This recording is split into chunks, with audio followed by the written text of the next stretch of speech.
Saturday afternoon at the Nürburgring, last race of the day, but first of two races for the GT4 European Series. The day started grey, but look at it now, beautiful late summer sunshine out over the Eiffel Forest beyond. We got a packed grid of cars, 36 coming out to play here, and the temperature stayed relatively low all day, 18.5 degrees, about as warm as we've seen at air temperature. Track temperature actually hasn't really got much above that either. Over the Eiffel Forest on the way. Now we've set for an hour of racing with the driver change in the middle, the mandatory pit stops, and how these shake out we will wait to see. But let's in no time at all go down to the grid and join Alex Legui down with our pole sitter Stanislav Safronov. He put a Pro-Am class car onto pole.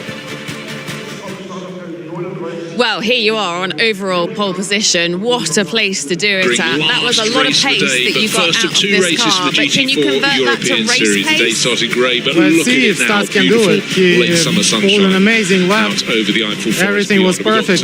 Let's hope we do same well in the race. Good. You've got a lot of pressure around you, but feeling confident? I am, but I'm not in the car. You will be. Have a good race. Keeping it short down there, but waiting to see. First of two races, just to emphasise that. Of course, we had the two qualifying sessions, one after another, to define the grids. Fantastic drone shots. Boy, how this art comes on. Look at the artistry of those shadows there. Either people are 5 metres tall or I'm looking at the wrong bit of the shadow. But anyhow, great views down on the circuit. So, Joe, what are you thinking ahead of this race? We've got two Aston Martins on the front row, then we've got a McLaren with Josh Rattican, an Audi from Greg Gilver, a Toyota from Jan Duran as well, getting into the mix. Well, plenty of variety from the manufacturers at the front end. Yeah, I think we need to keep our eyes on Gilver into turn one. On the second row in that predominantly green Audi R8 from Speed Car, we've seen the straight line speed of the Audi just to the right of your shot there. That's going to be strong into one, and it is a long run into turn one. Well, one car that came here well placed in the points, it's second. It's Eric Evans in the number 61 Ford. Right, you boys have a real opportunity to keep this championship alive. You need to finish ahead of the Audi. How are you feeling back here? I feel good. I think we have a really strong race car. I mean, obviously, just gotta let the race come to us as we can. But I feel like we're in a good spot here. Yeah, it feels like it. How's the car feeling today? It feels really good. You know, we did a lot of work on it last night, and we rocked up this morning to qualify, and the car just felt amazing. Thanks to Academy and all the boys thinking about it all night. So I think I feel like we're in a really good spot here. Rather unusually, it's very sunny and it doesn't look like it's going to rain. Would you like to be doing a bit of a rain dance? Could that work in your favour, or are you happy for it to stay clear? I'm happy for it to stay clear. I mean, I think this car is really good in the wet as well, but I'm more than happy for it to stay clear and let it be a real sprint race. All right, have a good start. Thank you. So that's Eric Evans, who'll be starting the best place of the Fords in 6th place on the third row. But it's a Pro-Am class car with Stanislav Safronov, Mirage Racing Aston Martin.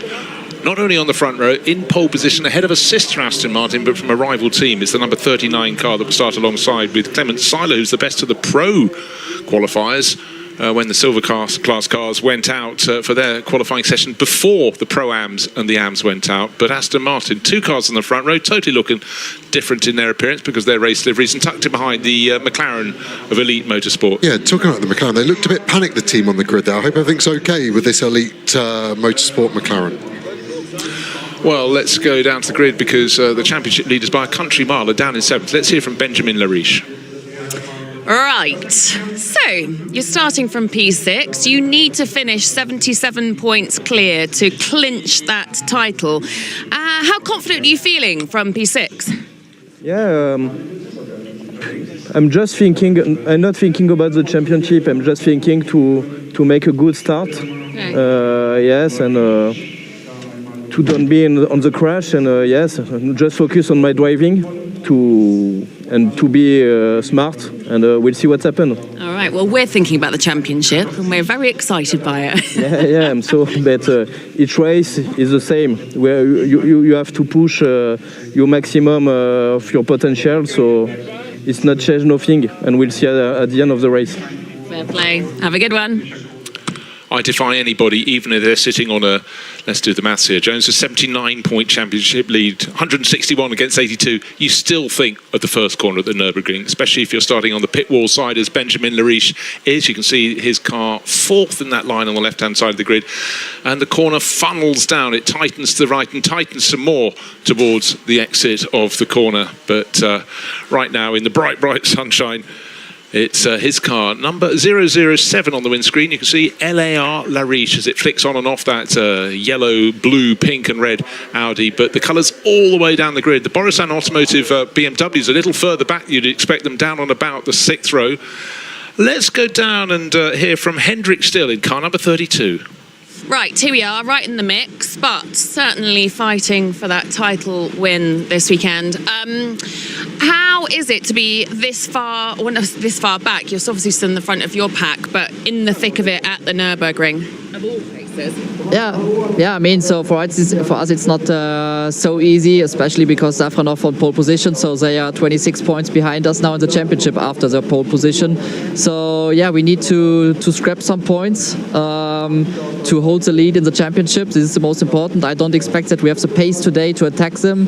But overall, let's hope for a good race for us. All right, have a great race. Thank you. So that was the voice of Hendrik Still, who came here leading the Priam title battle by 26 points. It's now 27 points, now down to 26, because of course the car on pole is the chasing Stanislav Safronov Mirage Racing Aston Martin. That got the extra point for pole position. There it is, sitting on pole position, the black, white and red Aston Martin on the left of your screen. The leading Pro Class or Silver Class car is Clement Seiler on the right-hand side in the more traditional Aston Martin green and the long-standing yellow lipstick around the grille, if you will. And we have plenty of racing ahead of us. An hour of racing, and let's hope they stay off. We had to have curb repair on the exit of turn 16. Let's hope they don't agitate that. But with a field as big as this, Joe Osborne, there's every opportunity for someone to go a little bit wide back there. Yeah, they're looking to maximise any lap time in such a competitive field such as European GT4. And this long shot we're going to get into turn 1, we've got to look for the concertina effect. It's the highest speed point of the track into the slowest corner of the lap. So we see lots of drama there, and it's going to kick off. It's just where and to what degree. Absolutely so, but we heard from Benjamin Lariche, starting 7th, dominant champion leader. He shares with Robert Consani, and they've just had a phenomenal run of success this year. 4 wins in the bag for them. The next most wins in class is Eric Evans and Marco Signoretti. There's Ford starting in 6th place, but it's still the run down to this first corner that always leads to incident. And if you don't get it right in turn 1, you may actually have a chance to get it right in turn 2. If not, try turn 3 at the final roll of the dice. How about turn 4? That complex is just so complicated. Let's take a look at the grid. Stanislav Safronov, pole, and from the Prime Class 2, respectable run for him. 2nd place is Clement Seiler. Then we got the McLaren of Josh Ratican and Gregory Gilvert. Jan Durand going well in his Toyota, and Eric Evans 2nd in the championship in his Ford. Championship leader Benjamin Lariche starts 7th. Hendrik Still leading the Prime Championship in 8th overall. Good run from Roberto Freire in the 2nd Mirage Aston Martin. Luke Ibanez alongside. Then Edwin Hellstein and Nova Racing Porsche, and Schubert Motorsport alongside. Pedro Ibrahim in the better place, the BMWs from Borusan. Sister car just diagonally back in 16th overall. Gabriela Gilkova, her teammate Cindy Goudet has been going well. Nathan Van Springel, expected a bit more from him in his Ford. He may find pace. And ever popular Stefan D'Asti with the one Lotus in the field starts in 19th place. Behind young Callum Davis having a bash, and Max Kronberg alongside him. David Coleman in his Aston Martin starts 23rd. Benjamin Lassen, expect that one to come forward. That BMW always advances up through the field, and looking for other faces in places further down the grid than they want. Gustavo Xavier would have expected more. He's down in 27th. Marco Fulgencio moves into the NM Racing Team's other car, one of their 3 cars, new face there as well. Davide Miloni showing with his father, starts towards the back. Just ahead of Anthony DeBarn, who's had a lot of success and is actually leading for Chazelle Technology course in the AM class. We get to the back of the grid, 38 cars in all, and the one that would attract all the attention in India is Ajithkumar, actor but very keen motor racer. He brings up the rear of this grid, 38 cars on their formation lap. And it's going to be quick fire. It's going to be not just who gets into turn 1 first, it's going to be who gets out of the 4th corner before the field really opens out and drops down towards the hairpin at turn 8. But conditions, Joe, absolutely spot on. Yeah, so perfect even to go motor racing, isn't it? As we're on board with our 38th car number 2. And just looking here to see what they can do there from the start. Yeah, all attention, riding on board car number 317, one of the higher numbered cars in the field. This is the car driven by Anthony Debarn and Jean-Mathieu Leandre, who'll take the second pass of the race. They are leading the AM category overall, but not by a lot. Daniel Blickel and Max Kronberg in their WS Motorsport Porsche are not too many points behind. 19 points down behind, to be precise, and points to be gained because they're starting further up the grid. But outright, it's Consani and Arij, 161 points. It's a giant lead. They're starting 7th. Signoretti and Evans only one position behind in the championship, but as you can see, 79 points in the rear. They're only one position ahead. So yes, if they stay in that order, they'll gain a few points, but Consani and Lariche can put it to bed, the 2025 championship this weekend, if they keep it neat, if they keep it tidy. Car 32 riding on board that one as well, and that is one of the WNS Motorsport cars. It's Hendrik Still, Joachim Bolting. They are leading the Pro-Am class. Will they still be there in the championship lead at the end of this race? Because their closest rivals are starting from pole position. Stanislav Safronov, there it is, SAF and 001 flashing on the screen. And I think the onboard footage from any of the cars at the front of the grid will need revisiting after the start of the race to explain what may or may not have happened. But a final sweep through onto the start-finish race, an hour of racing up ahead of us. The clock is still at 1 hour to go, and as soon as the lights go green, and out they go. And we have contact. Unfortunately, some people anticipated the start. One of the Toyotas had a bit of a clash, and Safronov will lead down into turn 1, and it's Consani, it's Lariche's car, the championship leader, the runaway championship leader that's had contact. That is slowly going down towards turn 1. There it is. It's got it hooked up. It looks like it's running a little bit squirrely. So certainly, who was immediately behind on the grid? It was Fario that hit. Yeah, Fario did effectively a wheelie, but what we've had is a real charge from the Toyota to get up into second place overall. That's Jan Duran, but I'd like several looks back at the start of the race to find out what happened just around about 7th or 8th position on the grid. What was Lariche's final words on the grid to Alex? It was, "I don't want any contact," and that is exactly what's happened. Even before the start line, it's been a great start from that Toyota as one of the Porsches skips along the gravel there. 24 car does well. We've got a yellow flag out. I think that's for various instances at the moment as we go on board the 317 and safety car. So everyone will slow down, no overtaking. It's still kicking off into turn 8. Right, we've got some people who've made incredible gains in that sort of sort out. We've got Victor Bouveng, who went from about 12th up to 5th place in his BMW. And unfortunately for Kuhlmann, that car is going no far further at all in this race. So that was one of the ones, but that is contact.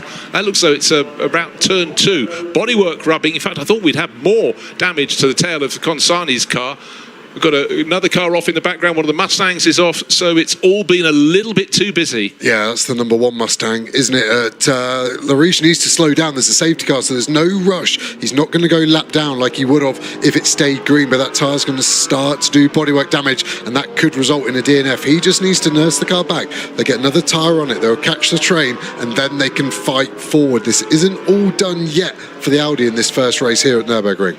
No, but just to reiterate, they had a 79-point advantage, nearly twice the score of the next best place crew in the Silver Cup Championship. Eric Evans, Marco Signoretti were their closest rivals, only 2 points clear of Berkay Bessler, Gabriele Piana in their Borissan Automotive BMW, and certainly at the moment, suddenly Eric Evans will be going, what happened around me? Let's take a look at the replay of the start. The lights are still red, and already we had people accelerating. I'm afraid it looks like Roberto Ferreira went before the lights flicked to green. And up front, of course, Stanislav Safronov was very pleased no one came past him. The 2 Aston Martins down into the first corner, side by side. Eric Evans up to 4th place, but it was the Toyota of Jan Duran that moved up into 2nd place overall. But there was the contact. Wait for it, and there it comes. No. Oh, well, he went out and then ducked back in again. He obviously thought, I've jumped, and then just delayed it. And, well, no blame attached to Benjamin Lariche. He was the unfortunate recipient of contact. Then down into turn 1 a few. The Borissan Automotive BMW is making great ground, but most notably, Victor Bouveng, by there, he's up from 12th place to about 6th, and he gained another one in his BMW just shortly thereafter. But just enough was done by Stanislav Safronov to stay at the front. Now, talk us through this replay of the replay. So the Aston tries to anticipate. He has to go there because he would have gone in the back, but then he tries to go back into his position, but he's overlapping with Lariche. I can't give him an excuse there from a driver's perspective. It's just heat of the moment. He's realised he shouldn't be in the middle of the track. He's worried he's going to get a penalty for not being over the grid boxes and tries to go back to the grid box, but there was an Audi R8 GT4 car of Lariche there, and look at the damage to that left side of the car. I hope it is just a tyre and no suspension damage.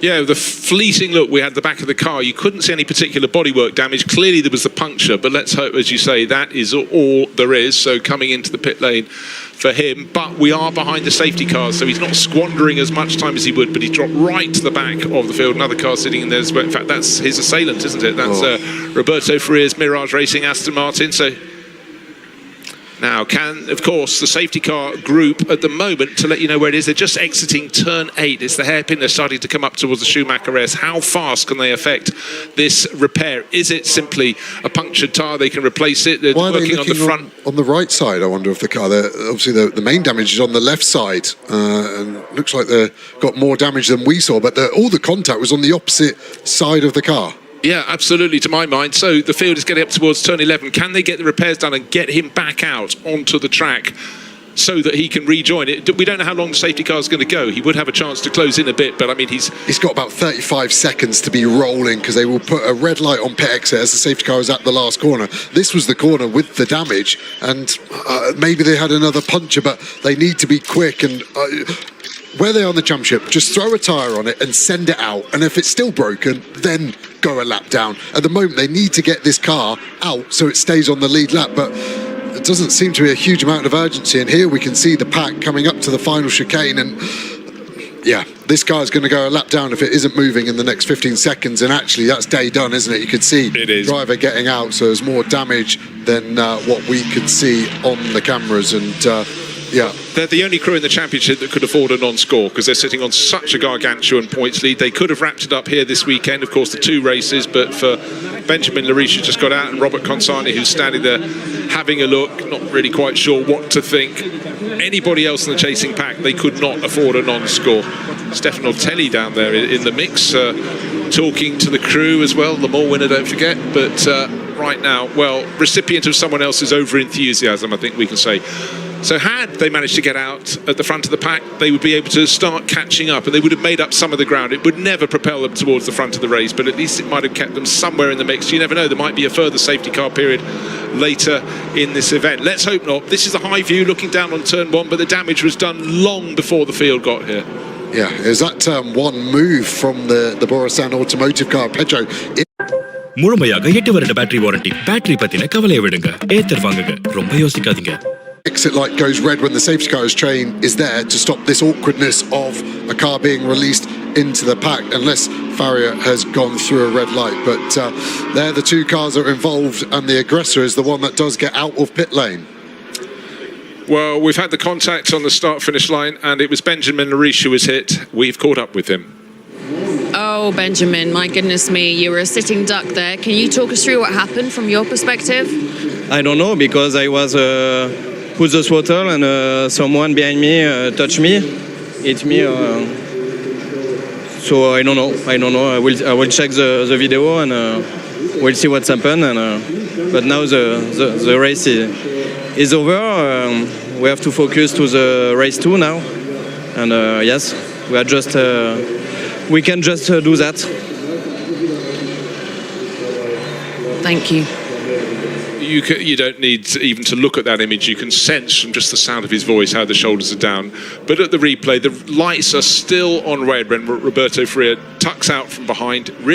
But his mistake, as you pointed out, Joe, was to try and nip back into position rather than just staying in that middle slot, just not getting in front of the number 33 Audi. He 32 Audi backed it off. But for Consani and Lariche, well, it's a bad one, but they've built such an enormous championship lead. They can actually afford it. And I can't think of many times in the GT4 European Series history anybody's had such a large points lead. So I guess take it on the chin a little bit. Eric Evans is the leading driver in the championship behind them, because his car, even 79 points down, is running in 6th place overall, may be able to gain a few points, but it's not something you could do hand over fist in this championship. It's been the sort of continued excellence of Consani and Arish with 4 wins in the bag that have put them to the front of the field. Evans and Signoretti have bagged 2, so they've shown race-winning pace, but so as it stands at the moment, it means they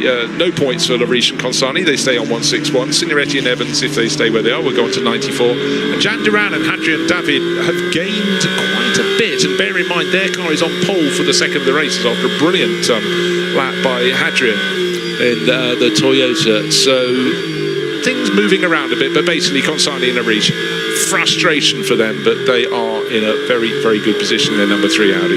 Yeah, the only thing worth adding, I guess, is the Academy Mustang in second championship also had a DNF now, so that's fair. There was also Innocent. They got assaulted at Spa, didn't they, at turn 1? So there's a bit of a common theme there. But yeah, I'd like to know what the damage is on the Audi. And next time that car's out is straight into race 2 as well. They may do the hardship lap, something introduced this year. So at the start of each day, any category racing at the weekend can go out to check the car.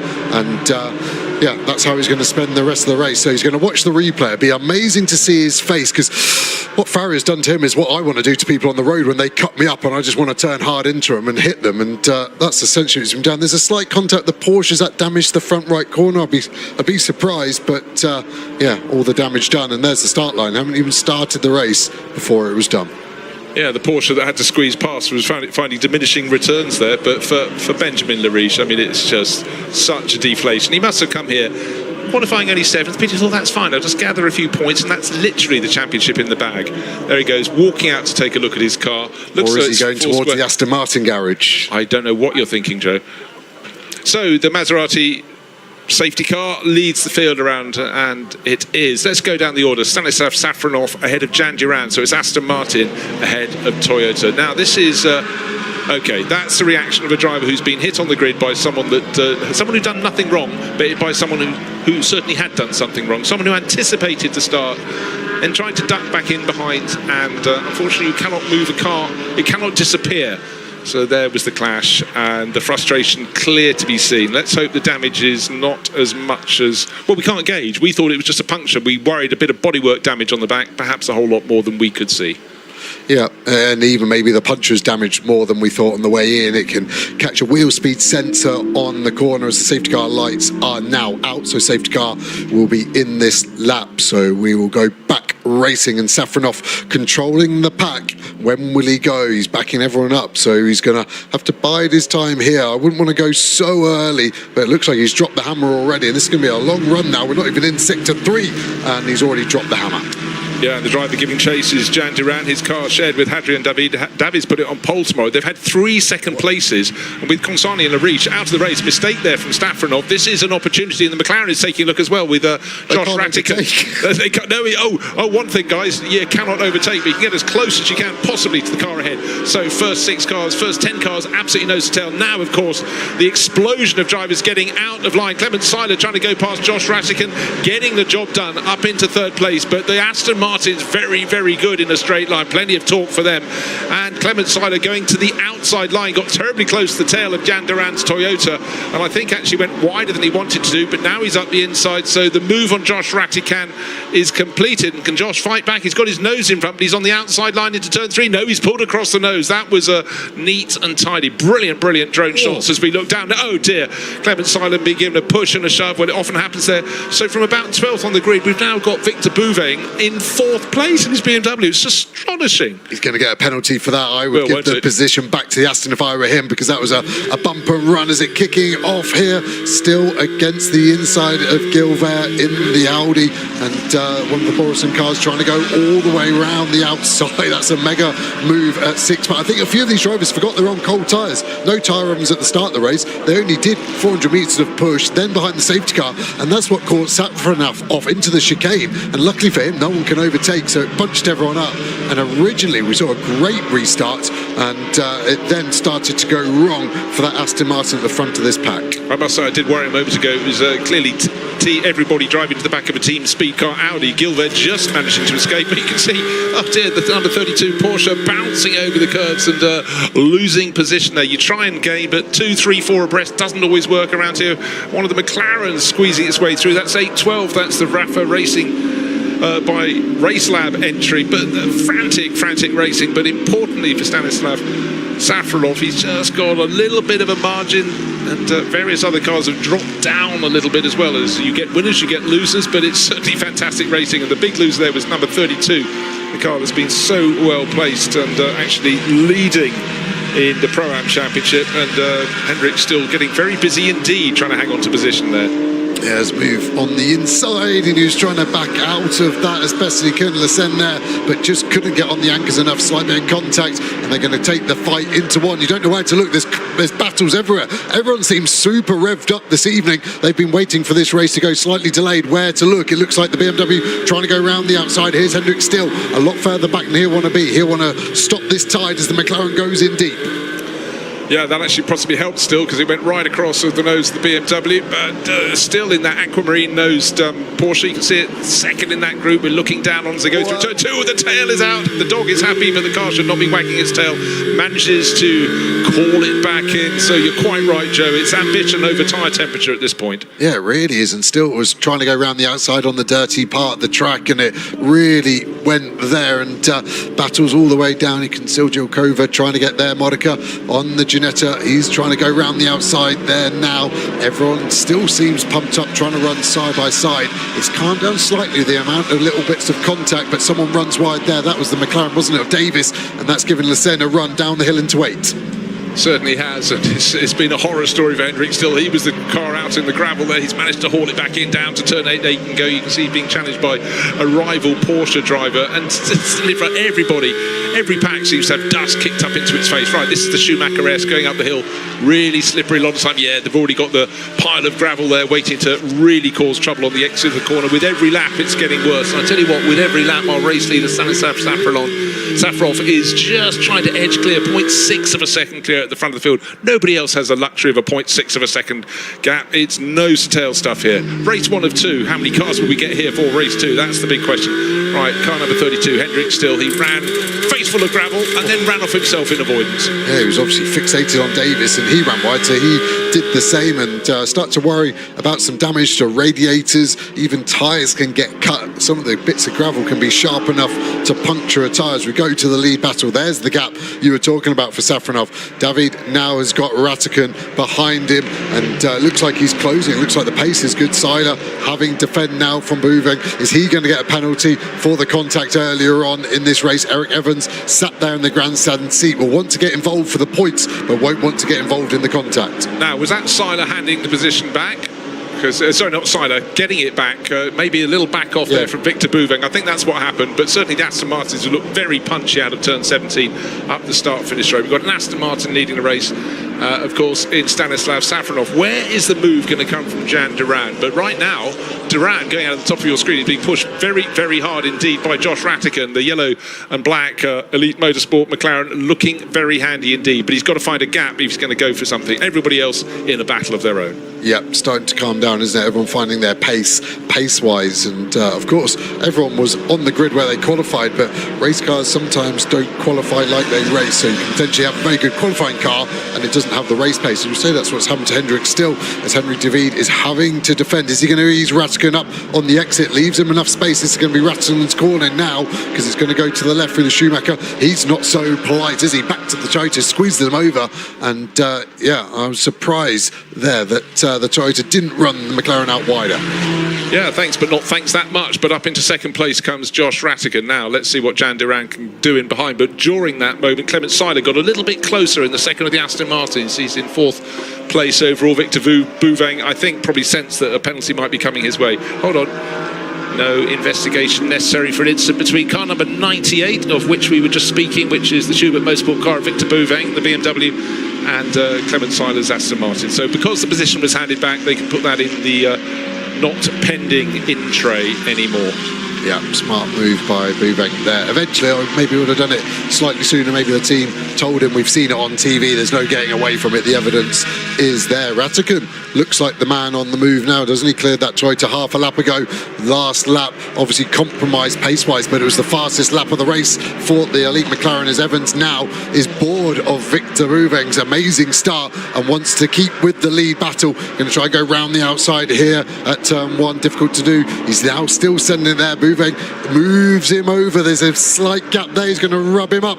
And that's what Bouveng did to the Aston Martin. Is Evans going to make the move stick? Does he think that was racing or was it unfair? He thinks it was the former there, and he eases Bouveng out. Race control will be looking at that. Is Bouveng looking for a move back? He's not. It's now a defence from the Audi.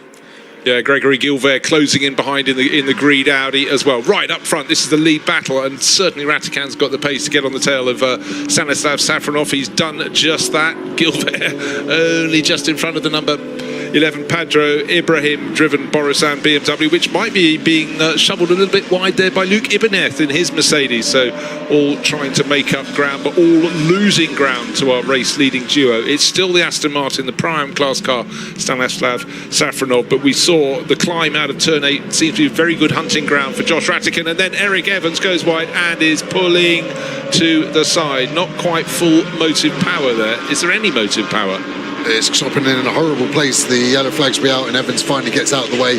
Better was that damage from the contact at turn 2 with the BMW. Here we see the start of it. On the entry now, he just rubs up wheel against wheel and just forces them in. Actually, it was more bumper. I'd be surprised if that was race-ending damage there. Can't see anything obvious at this point. I don't think we had any more contact from that point onwards. But I think we'll have to go full course yellow there, unless that Academy Mustang can get to a safer position.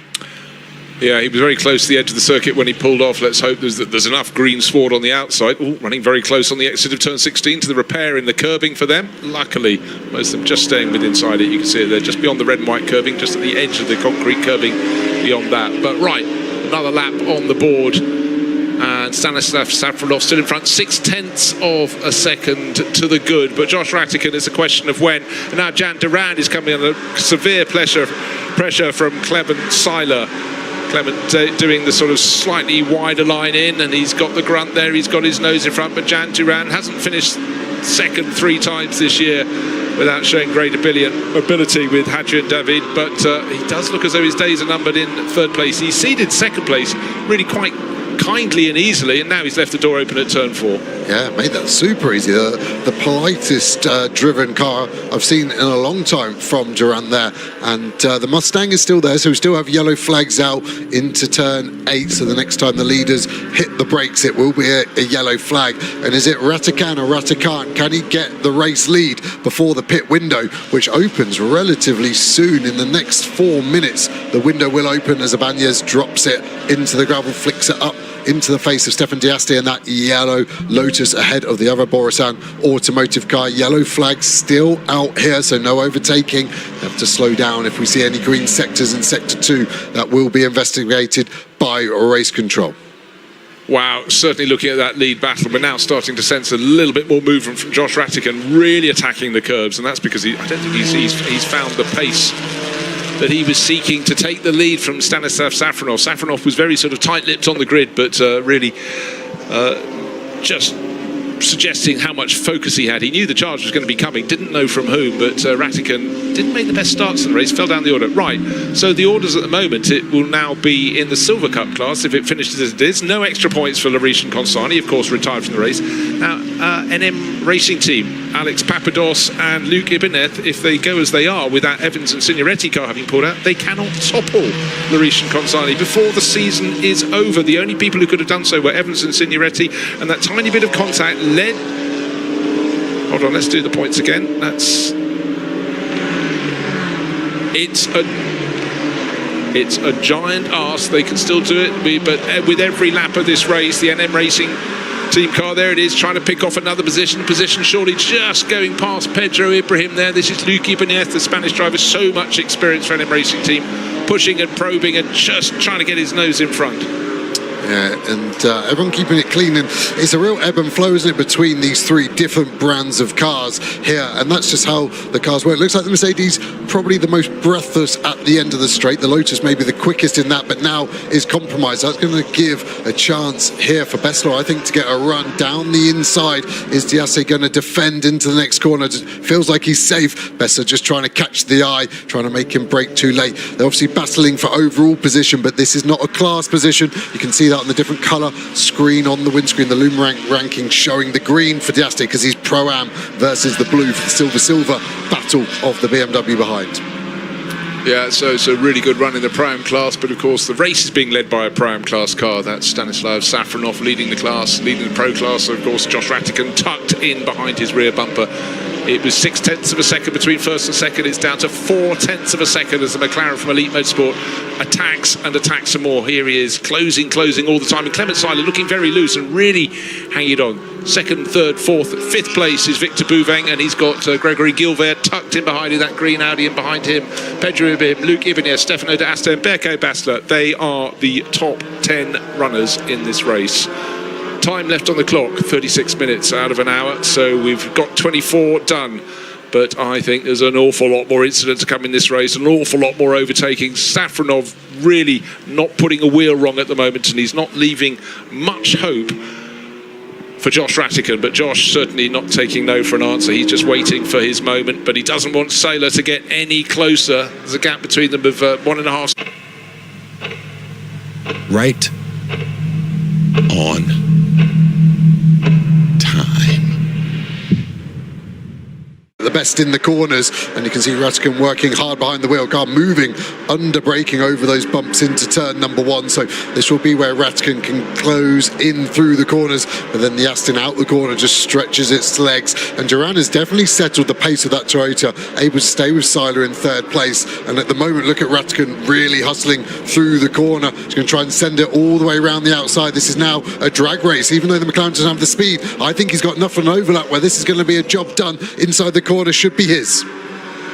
Neat, tidy and full of intent. He runs a little wide in the corner. He carried a bit more speed in, but he has changed the position. Now we've got a Silver Cup car in the lead of the race, as one would have expected, but certainly the Pro-Am entry from Mirage Racing can be proud. A really good run to pole position, but the McLaren has got past. Safronov is far from finished in number 7. The Aston Martin tucked in behind, and the second of the Aston Martins is Clement Seiler.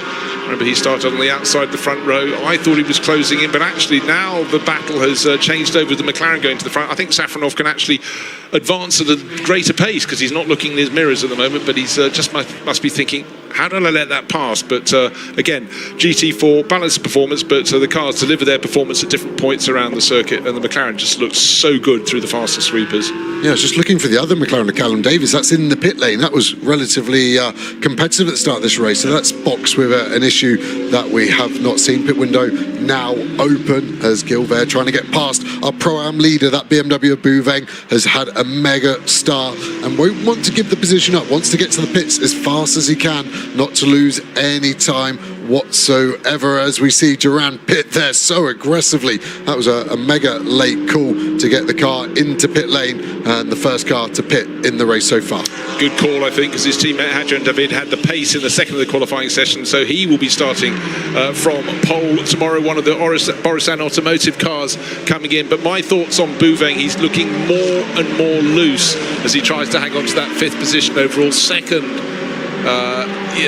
running very nicely indeed in class, but I think he almost needs to come and pit and let his teammate have a go. As the pressure comes on from Gilbert, he's looking a little bit loose from time to time, and in a field as competitive as this, one wheel loops over a curb and you can lose an awful lot of ground. Yeah, and getting to work on the pits, and if the car is loose, the only thing the team can really do in the pit stop is adjust the pressures, and potentially they're just going a bit too high. But Seiler now really with a turn of pace, was the fastest car last time by about anyone in the field, so is now starting to reel the other Aston Martin in. And what is the appetite of Safronov to defend from Seiler? Okay, number 12 car in the pits of Borusan Automotive, Berko Bessler handing over to Gabriele Piana. So that should still be very good to the end of the race. Now, Hadrian David has just taken over from Jan Duran, and that Toyota that, remember, got up into second place right at the start of the race. Lights flashing, waiting to cross the line, and now can accelerate away beyond the speed limiter at the end of the pits. And just then, Gilbert got super close to the tail of Bouveng, and he's got the charging NM Racing Team Mercedes on the outside. 6th, is it about to become 5th? And certainly Luke Ibanez hanging it on around out there. Now with the demise of the Evans and Signoretti Ford we saw at the side of the circuit, he's hoping he can, well, he's moved up to 2nd place in the championship. If he finishes in that position in this race, still will take a few points off the dominant group in the championship, Consani and Lariche, but right now he's actually just focused on getting to the end of the lap, perhaps. Yeah, and some damage on the back of that Mercedes as well, part of the diffuser, as Ibrahim tries to go around the outside. Ibanez sends it in quickly there. Either of them going to pit. Ibanez squeezes Ibrahim and gets it down the inside. Great move there from the BMW and goes. And then can the Lotus of Diaste now attack Ibanez? I think it can. Much smaller looking car tucked in behind. It's the yellow one in the background of the shot. Now, how do they get to the end of the straight? BMW ahead of Mercedes and the Lotus. The Lotus advantage will be in the faster corners. It'll have, superior balance, and sort of much as the McLaren does as well. But in terms of straight line grunt, it doesn't have it. Evening shot. The shadow's getting longer and longer. It's nearly 6:30. But this race, of course, the start was delayed. Repairs to the curbing on the exit of the turn 16 chicane, the penultimate corner of the lap. And that delayed, but it does mean the drivers are getting much lower sun in their faces in this part of the race, and when their teammates take over come the pit stops, there'll be points on the circuit where they're driving by pretty much memory alone. Yes, but it's important to have the right visor on, even in a closed cockpit car like this. And Diaste actually running an open face helmet, quite old school and rare these days. It does have a slight sun visor to it, but the full face helmet, you're able to slide the visor up and down. You can see Ibanez in that Mercedes, his Iridium visor reflecting nicely back at us, and it's just same as wearing a pair of sunglasses, just takes the glare out. It's still bright if you're looking directly into it, and some of these corners you're definitely getting the sun very, very low into your eye as they turn through this sweeping part of the Nürburgring GP part. Yeah, of course, their focus, you're looking at them, you can't see where their eyes are focusing, obviously focusing around the apex of the next corner, but as they come up the slope, a lot of drivers face full of sunshine there. They're dropping down into the compression of turns, out of turn 12, into the compression at turn 13, then up the rise and to the 14, 15, 16 chicane. They're at turn 13 there, but the NM Racing Team Mercedes dropping back a little bit, and into the pits comes Josh Rattican from the lead of the race, but a real challenge in behind between the two Aston Martins. Got an AV Motorsport Porsche in with them as well, but it's second and third for the Aston Martins, but effectively going into first and second, and it's our pole man Staffarov ahead of Seiler. It's the Pro-Am runner ahead of the Silver Class runner. Ignore the Porsche with them at the moment because that is not in their group, but they've got quite a gap back to where we were looking to see what we'd expect to be Victor Bouveng, and it remains to be Victor Bouveng unless he suddenly has a late dive into the pits. But let's see what happens with Elite Motorsport with their pit stop. I'm slightly surprised they came in so early. Could have gone longer with Rattigan. He had some space in front of him, so he was running in clean air. Cresswell's pace is strong, so it's not a disaster in that regard, but are they going to slot into some free air? At the moment, it's looking okay on the tracker where they're going to go. Chekhov, the tyre pressures, didn't see much of a bleed from the rears. Does look like the front mechanic is taking some air out the tyres, though, and this is going to be the battle. Where is the Toyota going to be once that elite McLaren leaves pit lane? We get this great shot from turn one looking backwards, and it'll give us a great illustration.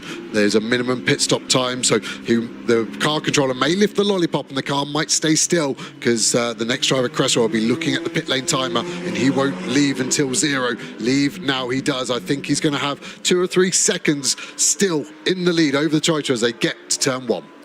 Yeah, and that looks as though the job was done. So maybe it was absolutely the right timing to bring it in, because that was the one they had to mark it against. Hadrian David has been on board for a lap or so he's fully up to speed. Mackenzie Cresswell, though, Elite Motorsport, fairly cautious run through from turn 1 to turn 2. He'll then have a face full of sunshine. We talked earlier about another McLaren, which was the 812 car. Contact led to leakage, and that is why I'm leaking what, who knows, but haven't had any further message on that. That's why that one's parked up, and certainly getting very busy indeed.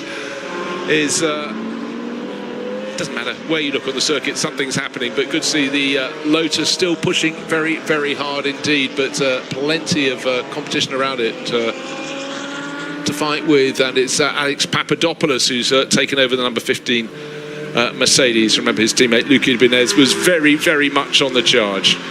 Yeah, and I think all these cars are going to have to pit at the end of this lap because the pit window will be closed. Cars have to be in pit lane by 25 minutes remaining as we see the leaders pit. So this will be a proper pit lane race. And interestingly, they're handing over. They're earlier in pit lane, so they will release into the fast lane. So if they're in the real estate where the Aston Martin will want to be, they will have to wait and concede. That's the positive of being earlier in the pit lane. And look how busy this is going to be. Are people going to get blocked in? We're going to have to see pushbacks potentially. It's getting very busy very quickly in pit lane. Certainly is, but by dint of making that pit stop, Cresswell might say 0-1-8 in the screen, 18th position, 19th place, Hadrian David chasing, but when this all shakes out, they certainly should be in the top 3 or 4. They may well be in first and second positions, but they've got clear track at the moment. Hadrian David in the Toyota, chasing, and just waiting for the lollipop to go up on Stanislav Safronov's car, now in the hands of Alexandra Weintraub, his teammate. Yeah, this is going to be the shot. Is Weintraub rolling down pit lane? He is, but it's behind Detroit now. So they have jumped on. I think Detroit's got a chance here. It's going to be side by side. Of course, the McLaren has momentum. It sweeps through, and I think so will the Toyota. It's going to be side by side. Is the Toyota going to cut the front off? He does. And that is a close battle, considering how many laps difference there was on the pitting. Strategy working out pretty similar. Yeah, absolutely so, but the pit stops now are largely done, in fact all done in the field. The pit window is still open, but everyone has at least called into the pits. They've got the job done there, but the main job is being done by Elite Motorsport. They timed it perfectly. You weren't too sure, I wasn't too sure if they'd come in. Could have gone another lap with Josh Rattigan, but Mackenzie Cresswell taken over and importantly just got ahead of the Matmut Evolution Toyota that had been pushing so hard after a very early pit stop. A change from Jan Duran to Hadrian David, and in behind plenty more sorting out happening now. Cars diving out of the pit lane, and several people lost various positions. Next time around we'll have clarity of thought, but the car that was driven by Victor Bouveng has now got Ricardo van der Ende at the wheel, and that was started by Benjamin Lassen, of course it was, long-time teammate, but certainly a car that's gained is the BMW, looking at the front of that particular field, ahead of the number 15 NM Racing Team Mercedes that was started by Luki Benes, now in the hand of American racer Alexandra Papadopoulos. But Ricardo van der Ende, what he doesn't know about driving a BMW fast in GT4 racing ain't worth knowing. But this is the lead battle. It's Mackenzie Cresswell, Hadrian David, then a tiny bit of a gap, and up to third place is the car that started second, and Clement Seiler handed it over to Bourdin de Two. He's got a little bit of a margin, and then we can see the best of the rest. And Weintraub there in shot, the 7 car leading the Pro-Am class, is hustling the back of Piana. So the pace of Weintraub very strong there. And then we've got Volde in the car that Bouveng started in second in Pro-Am, 6th overall. Then we have this gaggle of cars, don't we, all together, just trying to work out where they are in the food chain. And that last lap was 5/10 quicker for the Toyota, and that is why he's all over the back of Cresswell. And is this going to be a battle we need to keep an eye on? 23 minutes and 40 seconds remaining. The Toyota much quicker in the speed traps as well, 3 to 4 kilometers an hour quick. Retirement அப்புறம் சிவப்பு sports car வாங்கட்டுமா இல்ல world டூரா? நீ வாயால வடை சுடு, நான் order பண்றேன். வடை இல்ல, plan. Life insurance இன் retirement plan, guaranteed pension உடன். உங்க கனவுகளை பாதுகாப்பா வைங்க ரிட்டையர்மெண்ட் பிளான் உடன். எல்லாத்துக்கும் முன்னால life insurance. Jan from Spain, Hadrian from France, but right now all over the tail of Mackenzie Cresswell. Mackenzie, of course, didn't have as much chase earlier into this stint than the car that's giving chase, but certainly Hadrian David's got his tail up, pushing very, very hard indeed. And the car that started in a pole position is now down in 5th, but is still leading the prime class. Alexandra Weintraub in the number 7 Aston Martin for Mirage Racing. But the real attack, as the shadows grow longer and longer on this glorious sunny evening here at the Nürburgring, is the car in second place, closing in now. Let's take a look at the points with Borisan Automotive coming forward. The championship is still open, but only just. Gabriele Piana and Berkay Bessler up into second place now. Cresswell and Rattigan, well, they're back in 6 points further back. But Piana, bear in mind, this car started, the 0-4 on the windscreen, started way down the order, about 16th place on the grid. They kept out of trouble on the opening lap, and now they're starting to make the progress of sister car in that battle as well. So Robert Consani, who didn't even get to take part in this race, and his teammate Benjamin Lariche. They're in the pits. They came here, they got their car damaged through no fault of their own on the rolling start of the race, assaulted from behind by Roberto Faria, and I'm afraid that did not help their cause. They parked it up, but with such a huge points margin, they're in the pits doing the maths. But all they need is a good run tomorrow. Surely, and they've shown that by winning 4 rounds so far this year. They ought to be in. Battle for Silver Cup, there it is. Elite Motorsport, Matmut Evolution, covered by, what are we talking here? Under half a second. Yeah, and the Toyota caught up quickly on the lap before, didn't it? But now it's kind of been stagnant for the last lap. They are catching the back of Ajithkumar. Ajithkumar's been very good at, when he's getting lapped, of getting out of the way, and he'll need to be looking in his mirrors in about 2 to 3 corners time, because this lead battle is going to be right on the back. Cresswell probably will get on the headlight flashes in that yellow McLaren just to make sure Kumar has seen him, and David there in the Toyota will be hoping he's not, and there is the headlight flash. Yeah, Kumar, you can sense he actually adjusted his line coming out of turn 4. He's looking for seeing where exactly they're going to catch him. I'll tell you what, it's going to be on the exit of turn 6, that left-hand kink maybe as they run down towards the hairpin. If he's in front of them at the hairpin, he's going to have to get out of their way, but certainly very positive driving from Mackenzie Cresswell. He makes himself very clear.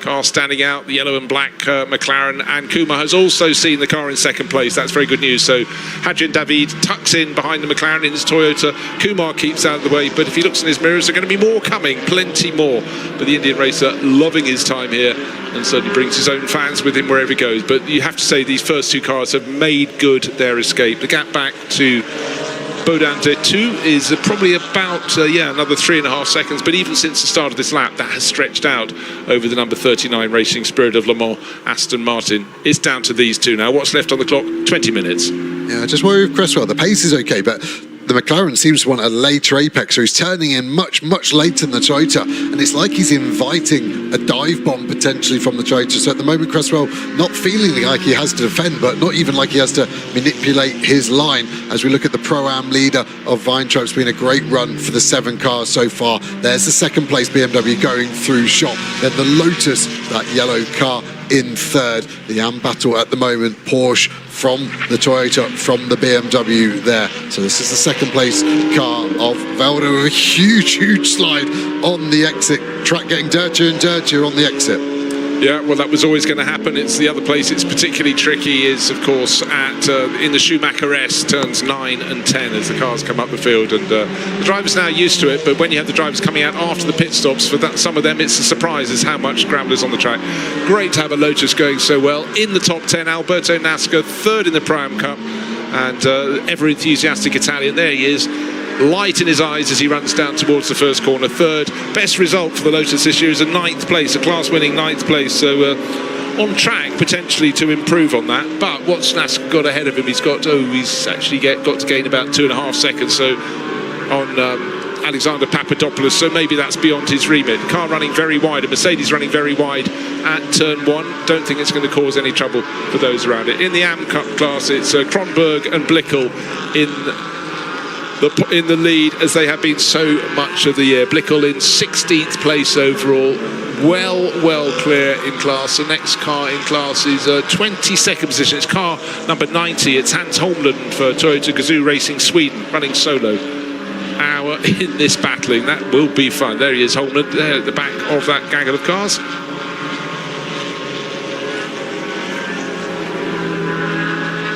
First to second, though, staying at around 0.4 of a second. And looking to the cars in the class there.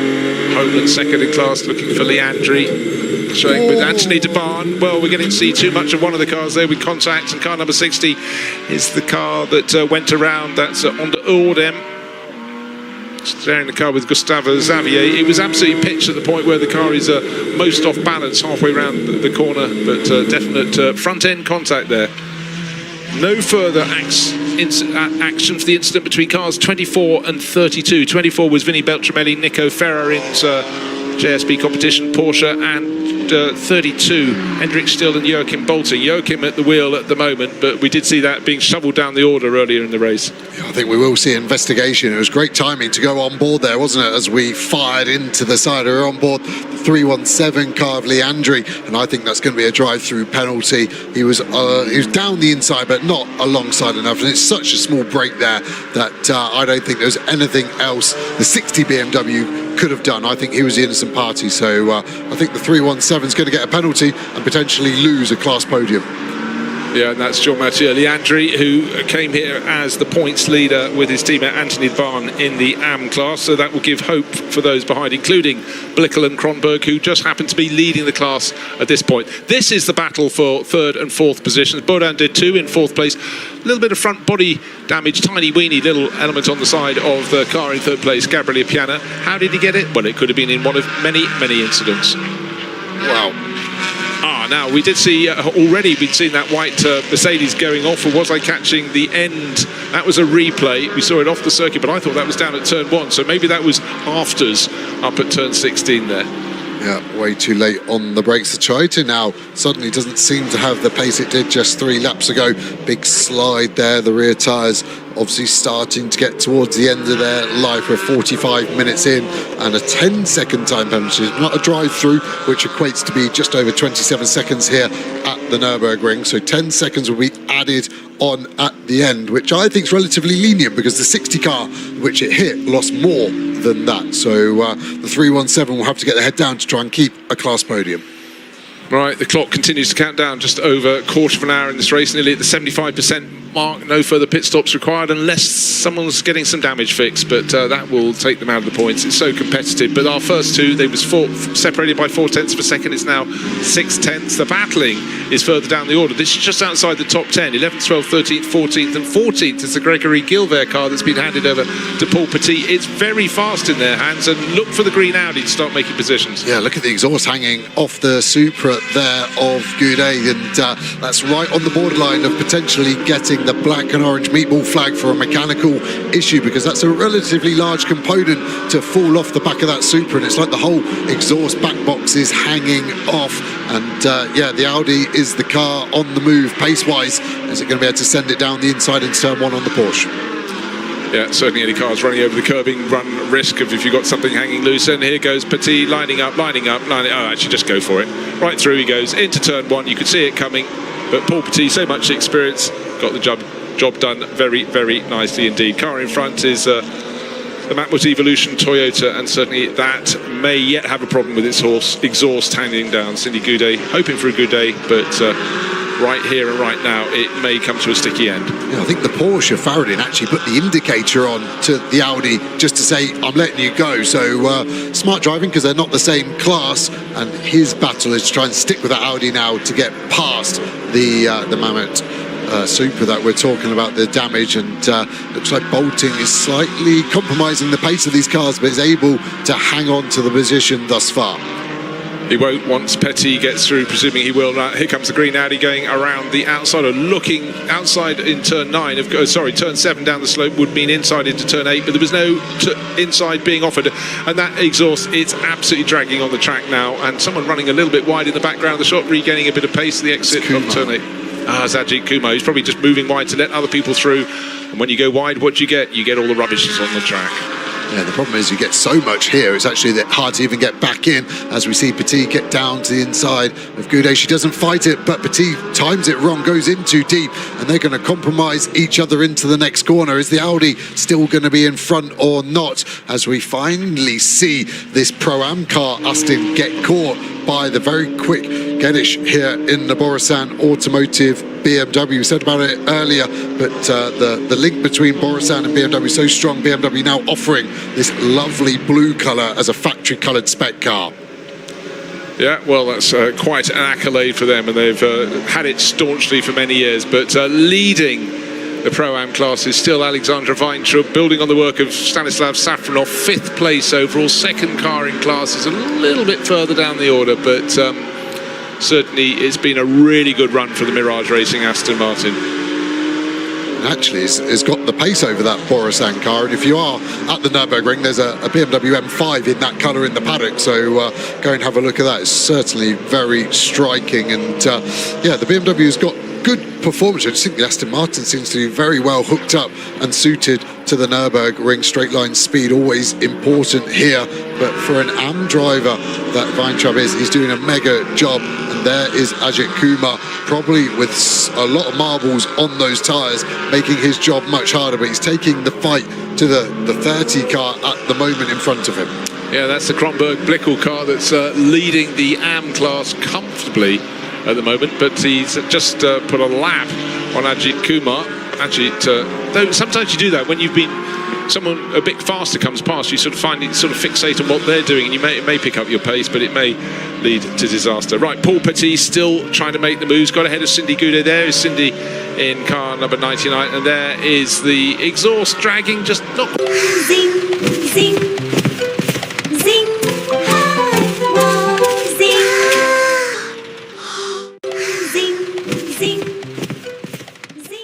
Support further down that exhaust system isn't designed for the weight of that back box to be bouncing around, and at some point a weld is going to go somewhere in the downpipe, and yeah, hopefully it can hang on another 11 minutes, but it is getting lower and lower, and every time go over a curb I think it's weakening it somewhere there.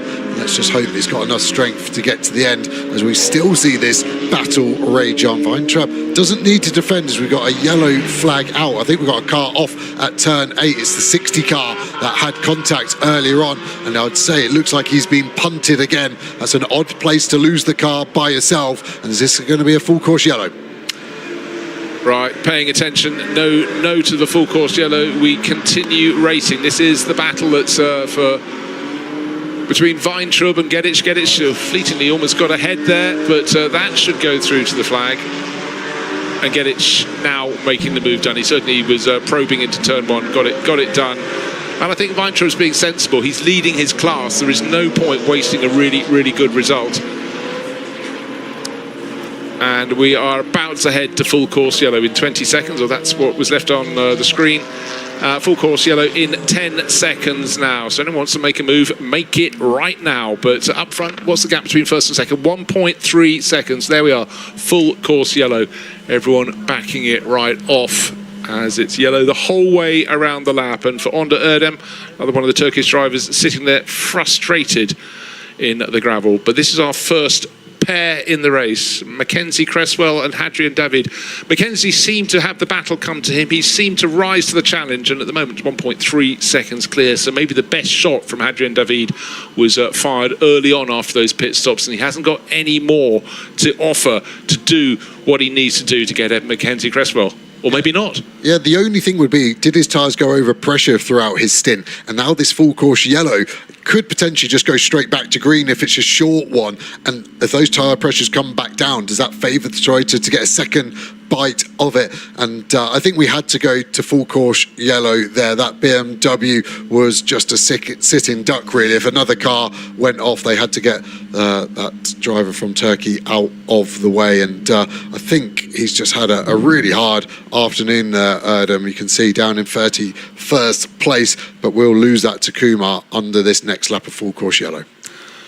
You know, some races are just not your race, and car 32 came here. This is the Joachim Bolting, Hendrik Still, WNS Motorsport Porsche, came here leading the Pro-Am class, got shuffled down the order early in the race. They've just picked up a 5-second penalty for exceeding track limits one time too many, and that will knock them back down. They're in 11th place overall, running 4th in class, but I'm afraid that will cost them a few more points that they wanted to put into their pot, because they've got the second race here at the Nürburgring to add more points, and then the final round in October, 11th and 12th at Barcelona. But a 5-second penalty, particularly with the full course yellow, gobbling up some of the time they could have been trying to make it up, will hurt them a little bit, I'm afraid. Yeah, Marshall's doing a mega job of getting this car out the way quickly, so could be out of full course yellow in the next 60 seconds, I'd say, so we could get 7 minutes of green flag racing to the end. They're just going to drag that BMW behind the barrier, and as soon as it is, we've got a chance to go green, as a lot of the drivers have had hot air this morning, haven't they? And there's an illustration of it flying away.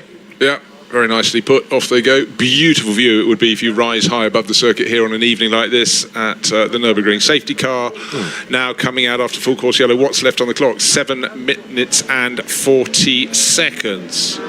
Slightly surprised by that with where we were in the race. Tyres were up to temperature, but the race director obviously deciding to go cautious on it. There's a lot of debris out there, I guess, so he's wanting making sure everyone's in a good place. But this is going to be a pretty quick turnaround now, because even if the safety car only comes past pit lane once, I think we only have 3 minutes remaining, so possibly 2 racing laps at best. But if it has to do another lap, this could potentially finish under safety car. It certainly could. So for Mackenzie Cresswell, just when the full course yellow period was thrown, he was 1.3 seconds clear in his Elite Motorsport McLaren of the Toyota of Hadrian David.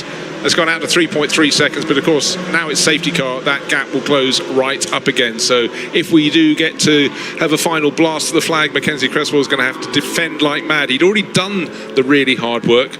And let's wait and see if he has to do it or he doesn't, or how he manages it. But so Joachim Bolton just isn't speeding up. No, he isn't at all. Gilbert is frustrated by that. It's like Bolton wants it to finish here, 4th place, and obviously for the championship he's happy with that. It's like he's trying to manipulate the restart of this. If he doesn't catch the pack, the race director has a hard decision to go. Is that as fast as he can go? He's not doing 80, so he knows it's not full course yellow, but he has got a full-on conga line behind him, and suddenly he starts to bolting, but a little bit too late.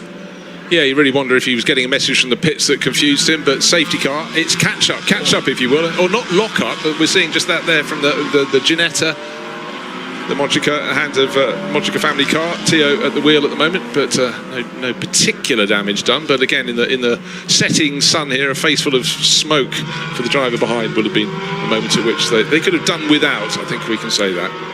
Yeah, the safety car is now slowing down to try and pick the pace up, and ironically, safety car could be going slower than 80 kilometres an hour at this point to try and get us a restart this time. We still have cars flooding down to turn 5 as well behind this main group we're looking at on the drone. So big call here. Do we go back to green with potentially 5 minutes remaining? We will not, because it's too late in the lap to turn those lights off now. They would have had to be off way before turn 13 where we've just gone through. So it's going to be one more lap of safety car, and the safety car lap can be as long as 3.5 minutes around here. So that means I think we're at best going to get 1 racing lap. Okay, who else can get into the mix? Gabriele Piana, obviously able behind the safety car to move closer in 3rd place, Borisan Automotive. But how about Datu as well? Because those places are just swapped around just before that. And Gedik in 5th place. So 2 of the Borisan cars with the Aston Martin between them. But up front, behind the Maserati safety car, is the McLaren of Elite Motorsport. What's left on the clock? 4 minutes and 44 seconds. Let's factor in a lap behind the safety car, which is the minimum we're going to have at this point now. And it looks like it's going to be a 1-lap blast the finish or not. We simply do not know. Looking for any further messages. Some cars under investigation for getting the procedure wrong under full course yellow. Car number 317 is the one that's being considered now. That's Leandri and Anthony DeBarn. They're the AM class leaders. So this could be a setback for them. Yeah, safety car in this lap. Message just coming through. So, yep, it's going to be a 1-lap shootout. And look at Piana there in 3rd place. 13 positions gained for that car. And it was a strong start from Bessler. And Piana has carried on that form. And you can see the movers on the timing tower on the left. And Piana here, we've seen him be very aggressive at times this year. I think back to Spa, where he was mega going round the outside of the last bus stop chicane.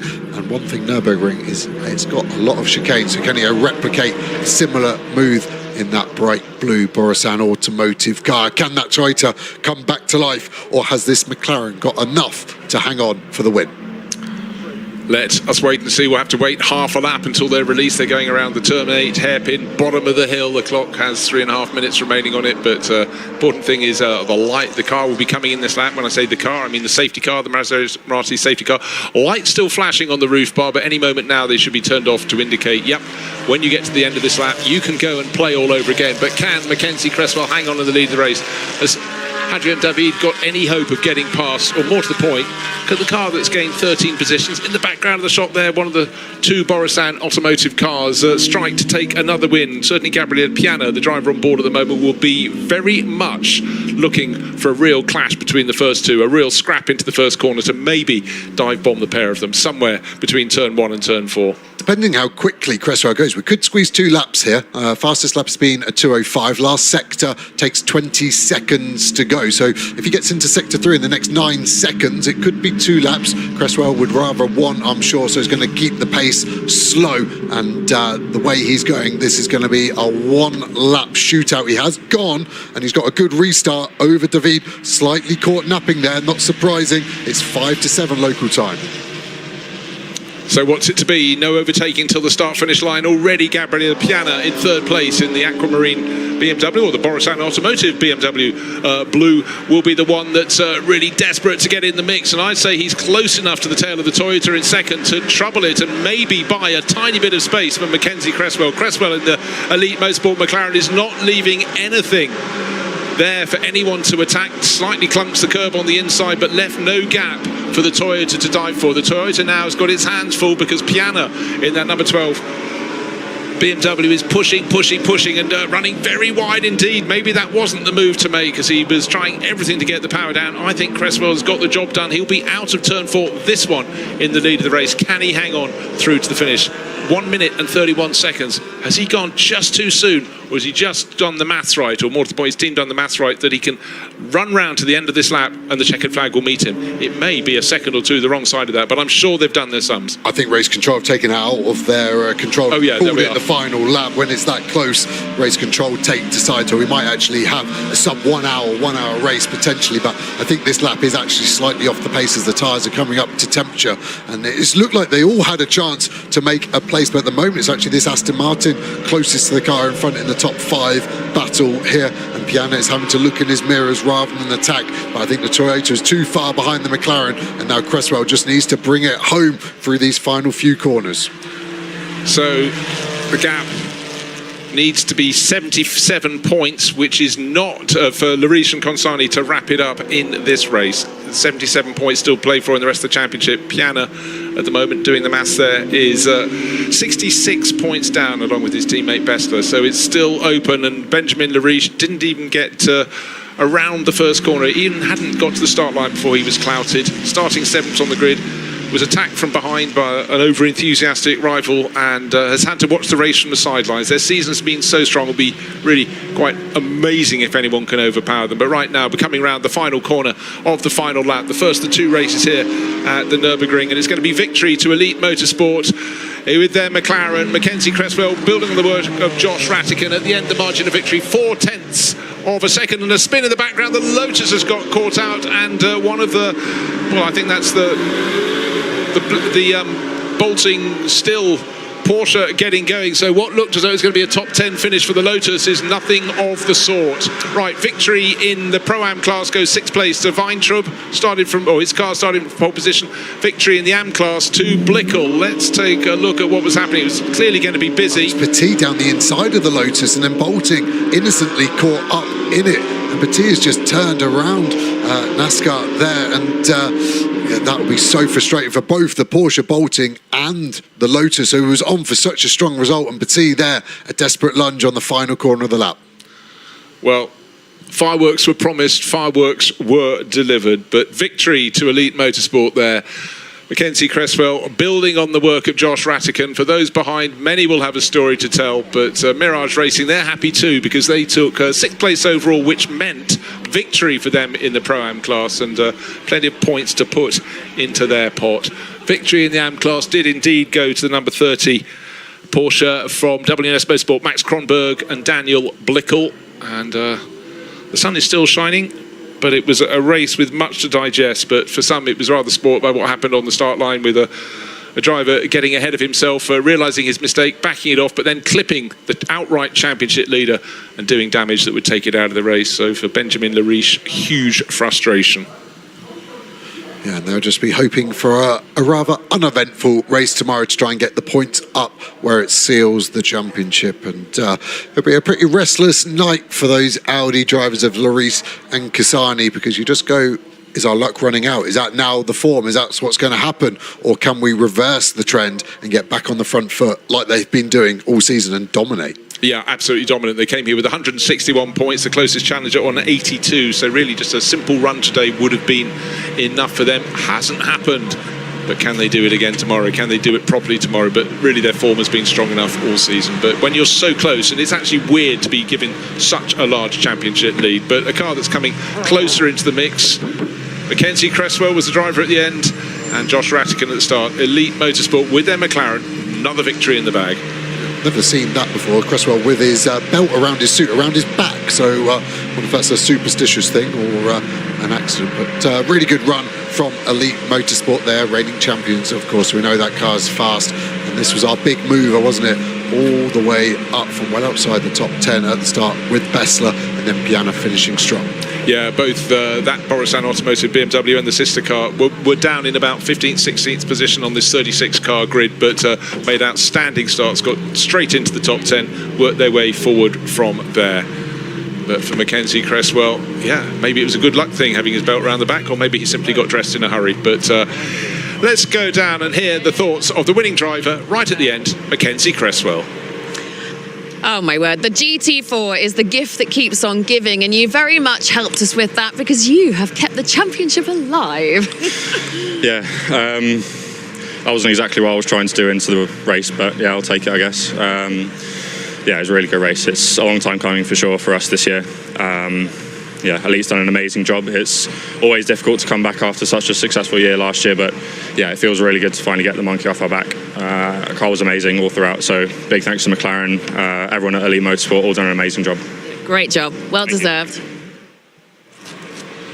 So there was the thought of our winner, car number 78, as Mackenzie pointed out, last year champions. This year they hadn't had a win until now. Second places might have been put in the bag, they most certainly were, but this is the one that counted. And great pressure at the end there when one lap restart after the safety car period. Adrian David in the Toyota came home 9/10 of a second behind. He couldn't quite manage it, but Gabriele Piana up so many positions, 13 places gained, moved up to third place. But for the McLaren crew from Elite Motorsport, be a lot of pride in this one. That was a tough old race, but they kept it clean, great overtaking manoeuvres, and managed not to get caught in anyone's incident, which isn't something you can put on everybody's race report card. But for Josh Rattigan and Mackenzie Cresswell, the fingers are up, number one in the bag. And let's move down and hear the thoughts of our winners in the Pro-Am class. Stanislav, firstly, let's come to you because that launch off the line was absolutely brilliant. You kept it clean. Yeah, it's a clean race. Thank you for my team, and congratulations my teammate. He doing also a very good job, and then quali and then the race. And let's see tomorrow. We try to win again. Yeah, Alexander, talk us through that stint from your perspective. Yeah, it was a good stint. Tire degradation was a bit too high in the second stint. Also, we lost some time during driver change because of gearbox issue, but yeah, luckily resolved. Yeah, thanks a lot. Team did a great job. We keep on fighting. Well done, guys. So there's the thought. Yes, indeed, about 5 positions were squandered. They came in from the lead of the race, but job done. Their main job wasn't just to win the race. That was a secondary job. The main job was to win the Pro-Am class, and that they did. But right at the end of the race, of course, there were incidents, and up at the final corner, field backing up, the Lotus spun around, and then unfortunate rival going around the outside was given a little bit of a push and a shove by the number 8 Paul Petit Audi, and a lost out on a top 10 position there. But plenty to chew over, Joe, after that race. Some people smiling, some people slightly grimacing. We're only grimacing because we're staring into the bright sunshine in the commentary booth late at night as we check the positions. The podium ceremonies will follow, but a lot to think about in that race. But certainly for Elite Motorsport, it was a chance to atone for not taking the wins they gathered by the bucket load last year. Yep, and there was a clean race, and you can see the Lotus there. That lost a class podium as well with that contact. Okay, let's go back down to the collection area, and the winner in the AM class, W&S Motorsport, Max Conberg and Daniel Blickel. Beautifully done, boys. How tough was that pressure at the end? It was a bit unexpected. At the end, for the last couple of minutes, we get the safety car. I was hoping not, but I mean, in the end, I could manage it well. I had a very good pace today. I was feeling very good. So now after Misano, we lost some points. Yeah. Now we wanted a double win here, so 50% done. And for tomorrow, we hope to do it again. Nicely done. And what's your name? We're going to see you behind the wheel soon? My name is Maria. Maria, and we'll see. Now she's karting, and we'll see, maybe. Oh, okay, so we really will see you behind the wheel soon. Probably, Yes. we'll see. Thanks. Good, congratulations. That was a great stint for you as well. Yeah, thank you so much. Yeah, also had a good qualifying here. So happy to make up some points for the championship. It was a really important race for us, and looking forward for tomorrow. Hopefully for some Eifel weather, some rain would be great. So let's see. Good job, guys. You're clearly the lucky mascot. Well, certainly by taking victory in class, they closed the points lead of Anthony Debarn and Jean-Mathieu Leandri, who ended 7th in class. So a real swing around there, but you've just got to grab it with both hands, haven't you, Joe, when things get to this point in the season. As we say, we've got the final round coming up with another race tomorrow and the second one here at the Nürburgring, and then 11th and 12th of October, the 2 races to bring the GT4 European Series to a close. But right now, closing in on the AM class points lead, but not yet there just yet is this car. And that was a good result from Kronberg and Blickel there. 1, 2, 3, 4th class win of the season. So put them in the bag and see where you get at the end of the season. Yeah, as we look upon the Nürburgring Castle, made out of volcanic stone. Used to be a very volcanic active area, didn't it? Well, it's still active now. But right now, it's a victory today for the Elite Motorsport crew, Josh Rattigan and Mackenzie Cresswell. 9/10 of a second in that final lap shootout, because the pressure came on Hadrian David in the Toyota in second place from Gabriele Piana's BMW, and that sort of just helped Mackenzie a little bit, but they took the win with both hands. Top in Pro-Am is 6th overall, Safronov and Weintraub. They started from pole position. And top in Am, down in 13th place with fast closing Hans Holmlund, went to Kronberg and Blickel for WNS Motorsport with their Porsche. They certainly seem very pleased with that. So some smiling faces at the end of race 1 here at the Nürburgring, but the biggest smiles of all for Josh Rattigan and Mackenzie Cresswell, overall winners. We had a handful of cars that didn't make it through to the finish of the race, but certainly some cracking racing here. The first of 2 for the GT4 European Series, and for some, there'd be a little shame from moves that didn't go right. Others, we never really got to the foot of why Eric Evans had to pull off. He was running very well, had actually moved into provisional second place in the championship, whereas the cars were running around with the demise, of course, of the Benjamin Lariche, Roberto Consani car, literally on the start line of the race. But for the American racer Evans and Marco Signoretti, the car, their Mustang, pulled off, and they didn't get the points they wanted to close in on the championship leaders. So frustration there, but with a packed field of cars on a circuit like the Nürburgring, always plenty can happen, and plenty does happen. So going back to the start of the race, and I'm afraid Roberto Faria moved out a little bit early and caught the back of the championship leading car and took it out. Benjamin Lariche, the innocent party there. Then some really robust racing as Stanislav Safronov led away at the front of the field, with tucking in behind a very good start for Jan Duran to go into that second place, and a brilliant getaway from the 2 Borisan Automotive cars. And then Josh Rattigan and Jan Duran were having some fearsome battling, and that was going to be passed on to their teammates in the second part of the race. Rattigan making the move. Little bit of contact there for Eric Evans, and not long later his Ford was out of the race. Didn't get to the foot of why that had to go to the side of the circuit and pull off, but maybe a little bit of damage from that contact with the Swedish-driven BMW.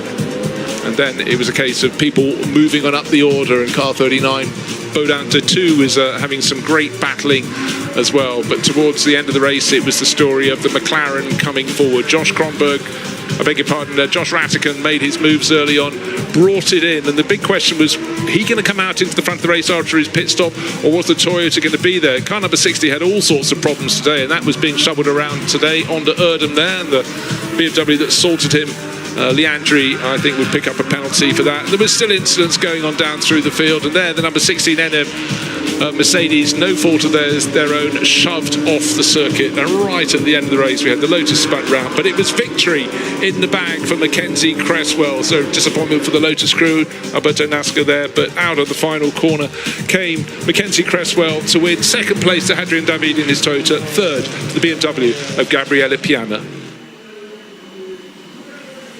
And talking of those crews, there they are, waiting for the winners to come onto the podium. On the right hand of the screen, Gabriele Piana, Berkay Bessler, Hadrian David, and the driver who started, Jan Duran. But up onto the top step, Josh Rattican climbing up, and Mackenzie Cresswell. Victors here in race 1 at the Nürburgring. Winning team, we will have the national anthem of Great Britain.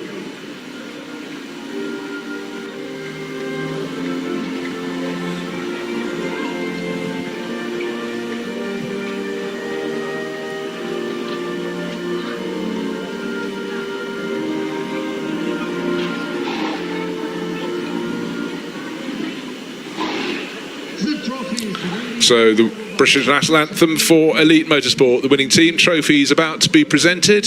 Will this be the top 3 tomorrow? I think you can almost bet that it won't be, because it's very seldom that drivers get to be on the top step 2 days running. It can happen. It has happened for Robert Consani and his teammate Benjamin Lariche, but today they got nothing out of the race. They were out before the cars had got to the first corner, pulled off at the end of the lap with damage, and at the end it was a McLaren coming through to the front, deposing the Aston Martins that had been running so strongly in the early stages of the race, having locked out the front row.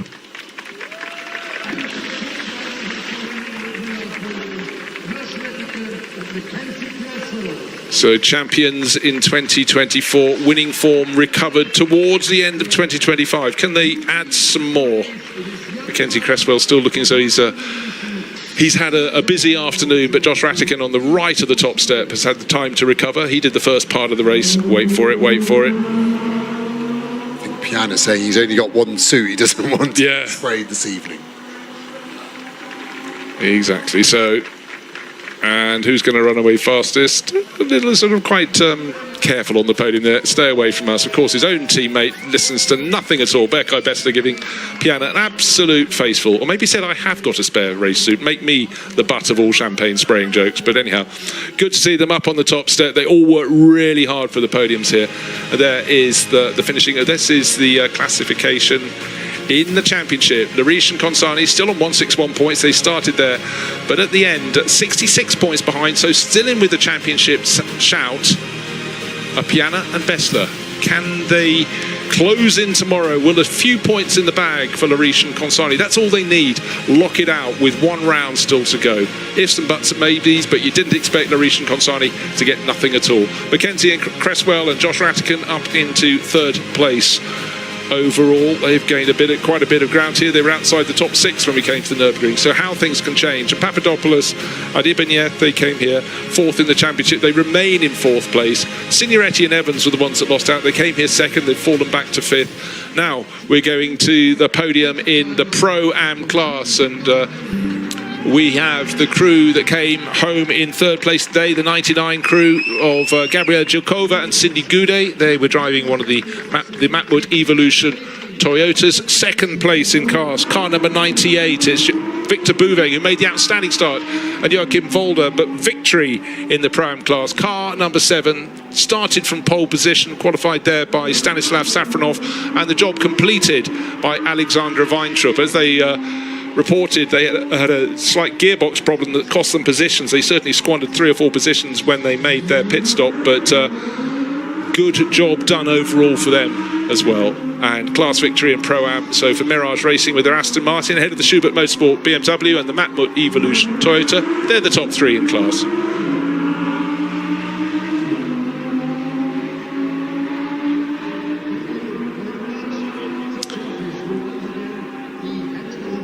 As they stand on the podium, already more cars herring out around the track. Super busy day here at the Nürburgring. Closest to us, Cindy Goudet, Gabriela Jilkova. Their trophies are lost. 3rd place in the Pro-Am class.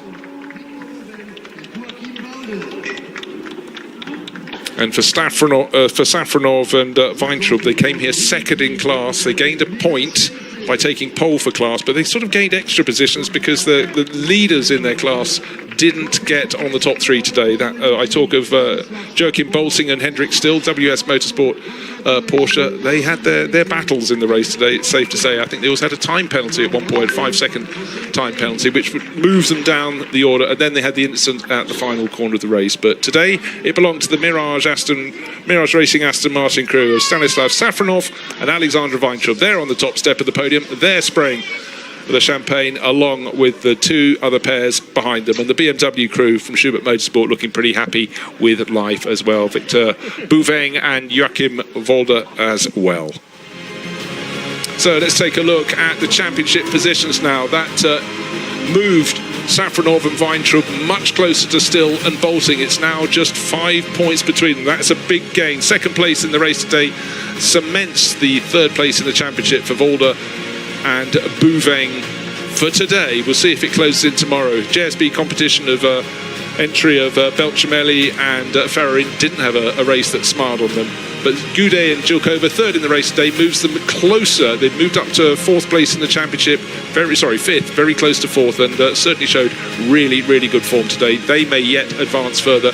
Have to feel for the Lotus crew of Nasca and Daste, spun out at the final corner when a 10th place probably would have seen them in podium. In fact, I think they were running third in class, so taken away from the Lotus crew, but they're still enthusiastic. They'll be back. Now, let's go to the final podium. Third place in the AM class, car number 27.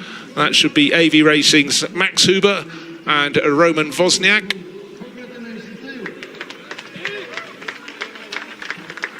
Second place, did it all on his own car, number 90. Hans Holmlund for Toyota Gazoo Racing Sweden. And waiting for the winner in the AM class, car number 30, WNS Motorsport. It's Max Kronberg and Daniel Blickel. They will come out to take the top step on the podium. They came here second in the championship and have really made great gains on Anthony de Barn and Jean-Mathieu Leandri, who were in the wars a little bit in this race. Up onto the top step, hats off.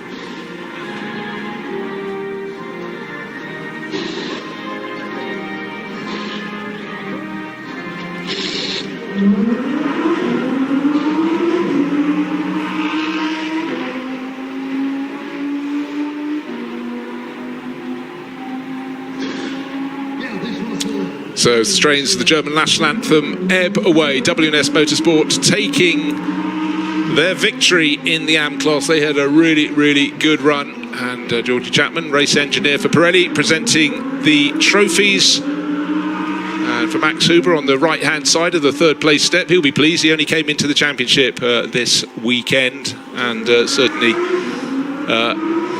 stepping up nicely with team owner Roman Wozniak of AV Racing when Mathieu Detry and Fabien Defieur, who started the season, moved on up to race in GT3, and they stepped in and took a podium today. But the winners' trophies to Daniel Blickel, closer to us, and Max Kronberg, smiles around on the top step of the podium. Job done today, all to do tomorrow. Let's see how it shakes out then. But certainly GT4 European Series never fails to entertain, and smiles on the podium follow with max escape speed, but certainly good to see enthusiasm there in the AM class. And it's been a day, and let's take a look at the AM points. I said it was going to close up. For Leandri and de Barn, 7th place today in class means their point lead is all but over, down to just 1 point ahead of today's winners, Max Kronberg and Daniel Blickel. Brunhagen third on 102 points, and Sorokin and Gatehouse, they lost a bit of ground today. But the big gain, I'll tell you what, that's it from us today from the GT4 European Series. Do join us tomorrow. We've got plenty of racing, and the Nürburgring always supplies. So just join us tomorrow. Put it in your diary. See you then.